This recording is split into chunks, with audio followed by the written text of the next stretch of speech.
Class is now in session. I am Professor Hockey, and today we're discussing Game 62 of the regular season between the San Jose Sharks and the Arizona Coyotes, in which the Sharks have won 4-2. So just a couple of days removed from playing against the best team in the league, the Colorado Avalanche, and just barely losing at the very least on the scoreboard by a score of 4-3, the Sharks face off against one of the worst teams in the league, the Arizona Coyotes, and actually end up almost losing this one in regulation. There was a goal scored by the Coyotes to put themselves ahead 2-1 within just the last few minutes of the game, but the Sharks quickly responded with two regulation goals to put themselves back into the lead, or actually just break a tie and put them into the lead and get the 2 points here tonight, leaving the Coyotes with nothing. So nice to get back into the win column after a couple of losses. And this game started off extremely well for the San Jose Sharks. Not only did they manage to score pretty much on the first shift of the game, just a few seconds in, but the first period in general was pretty much dominated by the San Jose Sharks.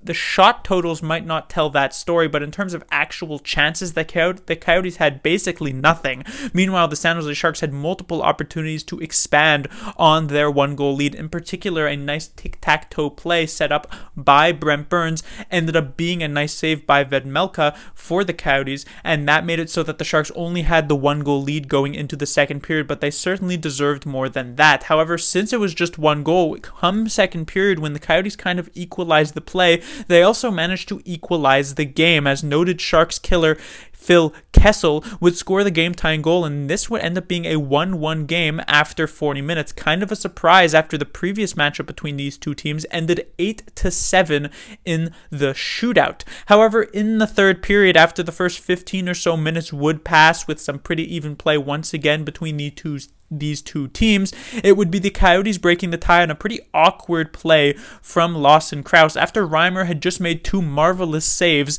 on the penalty kill for the San Jose Sharks. Crouse sort of deflects this puck at the side of the net, but it ends up bouncing awkwardly, and Reimer just ends up making, I guess you could say, a mistake in this situation, but also it's just a really odd play to have witnessed. And basically, the point is the Coyotes put themselves ahead by a goal and gave themselves the 2-1 lead. But before you could even breathe, the San Jose Sharks would manage to retie the game and then also get the lead for themselves with goals from Timo Meier, his 26th of the season, as well as Noah Gregor. And so suddenly a 1-1 game ended up with a 3-2 Sharks lead in just a couple of minutes. The Coyotes would eventually end up pulling their goaltender, and that would be when San Jose Sharks player Rudolf Balcers would make one of the slickest and most skilled empty net goals that I have ever seen. As he comes in, this looks like a pass that's a bit too far ahead by Tomas Hertl, so ends up being picked up by the Coyotes defenseman Shane Gostisbehere. But in one swift motion, Balcers manages to lift Gostisbehere's stick,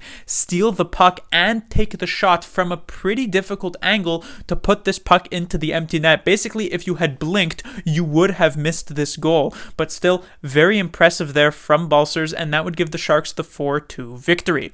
On to the players to talk about. We have the first line of Meier, Couture, and Dahlin, and while these lines ended up being the case for the first half or so of the game, things would eventually end up getting juggled, and juggled for the better. But I'll start off with Meier, Couture, and Dahlin. This line was pretty good early on. I don't think they were necessarily getting tons and tons of chances, but they were playing more so in the offensive zone than the defensive zone, which I guess you could say is to be expected when against a team like the Coyotes. However, what would end up happening is that we'd see a bit of a juggle. Not only would Meier drop down to play with Hertl on the second line, if you want to call it the second line, maybe that would then be considered the first line, and Couture's line would be considered the second line, but also Dahlin would end up getting a puck to the face and leave the game with that particular injury. Likely not to be anything serious. I suspect he'd probably be back into the lineup by the time Tuesday rolls around for the Sharks' next game, but for this particular night he couldn't finish off, and so Couture would be joined by Balcers and Gregor on the first line, while Meier would be reunited with Hertl and Barabanov, and that would be the real lines to sign home with. As I'll move on to the second line here of Barabanov, Hertl, and Balsers. This line was also doing some pretty decent things early on, but like I said, it really took off once we got that small change, because the real MVP here tonight for the San Jose Sharks had to be Noah Gregor, coming off of a healthy scratch game in the previous one against the Colorado Avalanche. He comes in and performs exceptionally well, which is kind of funny because a couple of games ago against the Los Angeles Kings, he also came back into the lineup after a healthy scratch, got a couple of chances, but it clearly wasn't enough for Bob Booner to see him as a viable option in the top 12 for the Sharks. So he got healthy scratch. So he says, you know what? If I have to, do even better, I will. So he comes in here tonight. He is by far, not by far in a way, but definitely the Sharks' best player. Immediately makes an impact on that third line, and Matt Nieto was injured for the game tonight, so he ends up slotting in with both Cogliano, Bonino, and the third line curse is broken. Finally, this line was not completely disastrous here tonight because Noah Gregor just absolutely carried it on his back. Instead of Cogliano being on the ice for literally 0 shot attempts for the San Jose Sharks, he was actually a positive player here tonight, which was definitely nice to see. Gregor made the play that eventually led to that Nick Bonino goal that would put the Sharks up 1-0 very early, had a couple of other very solid plays on that third line, and then once he moved up to the first line, things just exploded even further, setting up a couple of very nice plays himself there, and also scoring a very nice and very easy, I guess you could say, wraparound goal. It's hard to say whether or not it was a situation where it was Velmelka making the misplay in net for the Coyotes, or was it Noah Gregor actually just completely deking him out from behind the net. Whichever it was, still a very impressive wraparound goal, and Gregor was definitely the golden boy here tonight. So even if there's a situation where Dahlin can play on Tuesday, I find it difficult to believe that Gregor would end up getting moved down from that first line because of how well he did. Though maybe Bob Booner will take a look at his third line. He'll see Cogliano, Bonino, and potentially Nieto there, and he'll say, you know what, since this third line has been so disastrous this season, Noah Gregor is basically the saving grace there, and so he may keep him in that particular position. When it comes to the Sharks' fourth line, honestly, not really much to talk about. Gadjevich, VL, and Reedy were kept together once again, and unlike in the previous game where they were a slight positive factor for the San Jose Sharks, they were kind of just a slight negative factor here tonight. Basically not really doing much, but probably had a couple more shifts in the defensive zone than in the offensive zone, and sometimes this fourth line can be good for one minor to slightly major chance per night, like they had last night or a couple nights ago when VL scored in that one. That did not end up being the case here this game. On the defensive side of things, we have the pairing of Megana and Burns. Burns in particular has actually had a couple of solid games in a row, which is definitely nice to see. It felt as though that Burns had gone on like a 15 or even 20 game poor sort of cold streak, I guess you could say, not in terms of points, but just in terms of defensive play. But while it's maybe not super impressive that he had a good night here against the Arizona Coyotes, it was very impressive that he managed to put up a good night in the previous one against the Colorado Avalanche. So maybe this could be a decent stretch to end the season for Brent Burns, as he has just recently, I believe, turned 37 years of age. The overplaying seemed to be getting to him at first, but maybe a bit less so as of late.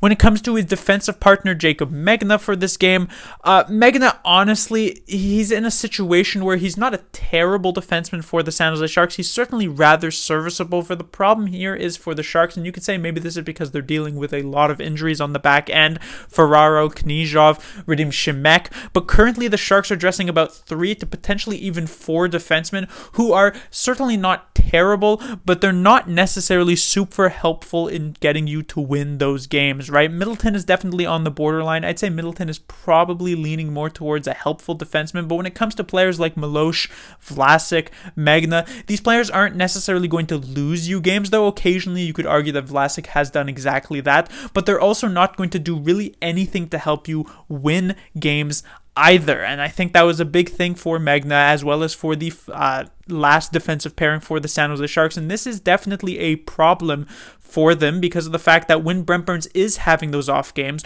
when Erik Carlson is having those off games, and if those coincide, the Sharks literally have no defensemen on their back end to fall back onto because they're not dressing any other dynamic defensemen through their 3 pairings. So that's just kind of a small rant to go on. It's not anything wrong with Megana. I don't expect him to be better than he actually is. It's just, something to say, considering 2 of the 4 defensemen in the top 4 for the San Jose Sharks are just, kind of above average to average, I guess you could say. When you look around the league, you'll have these defensemen who are high point scorers, and the guys in the top 4 who aren't necessarily putting up 50, 60 plus points in a particular season are usually at a very, very high level defensively, like elite type of players. You take a look at a team like the Florida Panthers, you have maybe someone like Aaron Ekblad putting up a bunch of points, but then you also have like a Mackenzie Weegar who's putting up a decent amount of points as well, but is also a very, very strong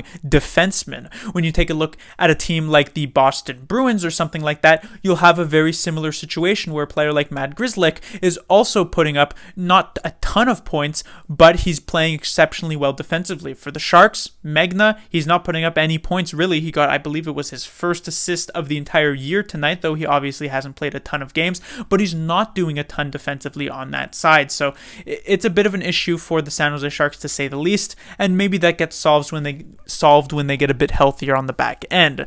One other defenseman who I do want to talk about here tonight is indeed Erik Carlson. In the past couple of games, I talked about how he had been doing a lot offensively, but was kind of getting victimized defensively. Well, that doesn't end up being a consistent thing here going into this game, and not for very good reasons. If you were expecting Carlson to take a step up defensively while keeping up the offensive game, you will be disappointed with his performance here tonight, because he actually took the step back offensively and was still kind of suspect defensively. Of course, since he wasn't against a team like Colorado, he obviously didn't get victimized as much as he did in that previous game. Against Arizona, it wasn't as apparent, certainly, but he was in his own zone a lot. He wasn't necessarily setting up a ton of offensive plays. There were still a couple, but not a ton like in the past couple, and so you could very well argue that Carlson was one of the least effective defensemen for the San Jose Sharks this game, if you count all the negatives sort of counteracting the positives. And then when it comes to the goaltender for the Sharks, that would be James Reimer. Another very solid game for Reimer. Obviously, there was that small gaffe when it comes to the Lawson Krause goal, but he certainly had zero chance on the Phil Kessel one. That was just a misplay from Jacob Megana, who I, of course, mentioned a bit earlier. And it's going to be very interesting as we move into the trade deadline tomorrow, as Reimer is reported to have some interest. There are definitely some of the top teams going into the playoffs who could be looking for some sort of veteran goaltending to potentially shore up some issues in those areas. In particular, his former team, the Toronto Maple Leafs, right now seems to be completely struggling when it comes to the goaltending situation, so I'm sure they wouldn't be too averse to bringing in an experienced and a player who's playing very well this season like James Reimer into the squad. So it'll be a situation of whether or not the price is right for the San Jose Sharks. Reimer does have an extra year on his contract, which makes it a bit more difficult to try and move him, even though he's not really making a ton of money. And it's also a situation where if the Sharks are indeed going to try and go for it next season, which I guess you could say the Tomas Hertl extension would say so, you might think that they'd want to keep Reimer on the team for that reason. But anyway, that will do it for this review. The Sharks will be back in action on Tuesday, where they will take on the Calgary Flames, the team that is first place in the Pacific Division by a pretty wide margin. The Flames have just been on fire, no pun intended, thus far this season, and we'll see if the Sharks can deal with Johnny Gaudreau and the rest of them. Class dismissed.